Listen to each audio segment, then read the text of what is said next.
Lord, alam kong hindi mo ako iniwan sa mga problema ko. Lord, salamat sa pagsama mo sa akin sa maghapong ito. Alam ko po, Lord, na hinding-hindi ako mabibigo. Hinding-hindi ako maiiwan mag-isa. Alam ko, Lord, na tutulungan mo ako. At alam kong sinimulan mo na ang pagtulong mo sa akin. Patawad, Lord, dahil nagiging emotional na naman ako, nagiging maramdamin. Simula sa gabing ito, ikaw at ikaw na ang aking iisipin. Ikaw at ikaw ang iisipin kong magiging kakampi ko para malampasan ko ang sitwasyong ito. Bigyan mo ko ulit ng guidance, Lord, tulad ng mga nakaraang panahon. Palakasin mo po ako ulit.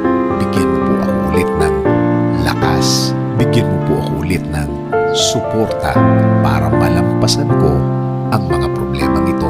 In Jesus' name we pray.